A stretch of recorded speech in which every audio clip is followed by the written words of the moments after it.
একাদশ শ্রেণীর সমস্ত ছাত্রছাত্রীকে আন্তরিক শুভেচ্ছা জানিয়ে আজকের ভিডিও শুরু করছি। আজকে আগুন নাটক থেকে আরেকটি প্রশ্ন তোমাদের কাছে আমি হাজির করছি।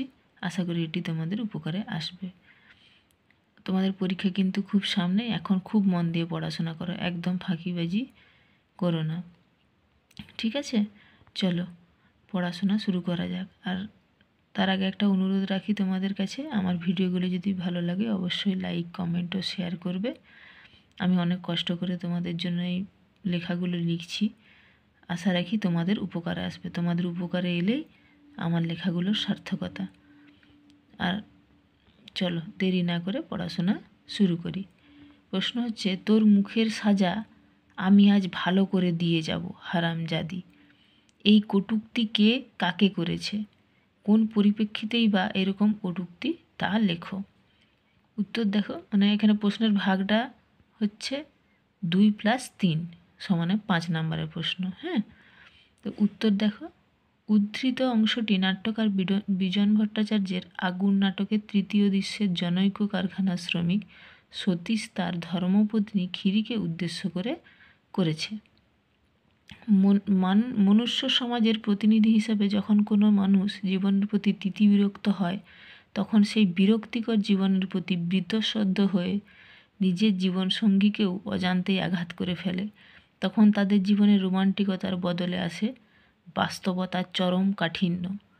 তখন তাদের কাছে ক্ষুধার রাজ্যে পৃথিবী গদ্যময়, পূর্ণিমার চাঁদ যেন ঝলসানো রুটি। এই উক্তিটা তোমরা নিশ্চয়ই পড়েছ, কবি সুকান্ত ভট্টাচার্যের লেখা। এখানে সেটা আমি প্রয়োগ করার চেষ্টা করেছি। দেখো তারপরের পরেরটা হচ্ছে, আগুন নাটকে তৃতীয় দৃশ্যে কারখানা শ্রমিক সতীশ কাজে যাওয়ার পূর্বে স্ত্রীর কাছে উদরপূর্তির উদ্দেশ্যে খাদ্য গ্রহণের ইচ্ছা প্রকাশ করে, কিন্তু খাদ্য সংকটকালের খাদ্যের অভাব তথা ঘাটতির কথা ক্ষিরি বিরক্তি ভরে সতীশকে বলে। সেই সঙ্গে সঙ্গে আরও জ্ঞাত করে যে গত রাতে প্রতিবেশী মিস্ত্রির কাছে 1.5 পোয়া চাল ধার করেছিল, তাও ক্ষুধার অগ্নিগর্ভে সমর্পিত হয়েছে, অর্থাৎ খেয়ে ফেলেছে আর কি, মানে খিদার জ্বালায়।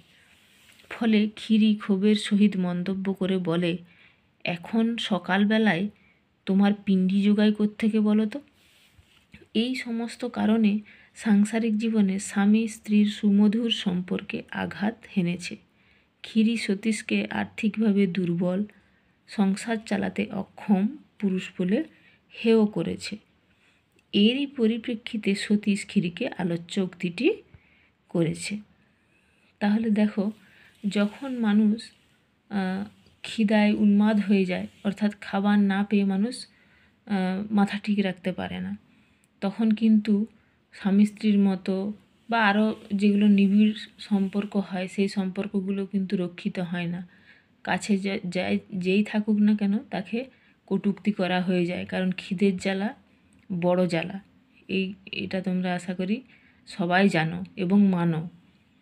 তাই এই আগুন নাটকে এই খিদের জ্বালা যে কী হয়েছিল ওই খাদ্য সংকটকালে, সেই সময়ে সেটা মানে তার মর্মান্তিক পরিণতি বা কীরকম হয়েছিল, মানুষ কত কষ্ট সহ্য করে ওই সময় খাদ্য সংকটকালে মানুষ বেঁচেছিল, সেটাই এই নাটকে কিন্তু পরিস্ফুট হয়েছে। তোমরা আগুন নাটকটা আশা করি ভালো করে পড়েছো। এটার থেকে কিন্তু 2টো প্রশ্ন পড়বে 5 নম্বরের। তোমাদেরকে অনেকগুলোই প্র্যাকটিস করতে হবে। আমি দেখো 4টা এর আগে দিয়েছি, আর এটা হচ্ছে 5 নম্বর ভিডিও আগুন নাটক থেকে। আশা করি তোমাদের এই প্রশ্ন উত্তরগুলো কাজে আসবে। তোমাদের কাজে আসলে আমার এই লেখাগুলোর সার্থকতা। আমি বারবার এটা বলছি। তোমরা ভালো থেকো এবং ভালোভাবে পড়াশোনা করে খুব ভালোভাবে পরীক্ষার ফলাফল করো, এই শুভেচ্ছা জানিয়ে আজকের ভিডিও শেষ করলাম। শেষ অনুরোধ হচ্ছে, পারলে চ্যানেলটিকে আমার সাবস্ক্রাইব করে নেবে এবং ভিডিওগুলো লাইক, কমেন্ট ও শেয়ার করবে বন্ধুদের সাথে। ধন্যবাদ সবাইকে।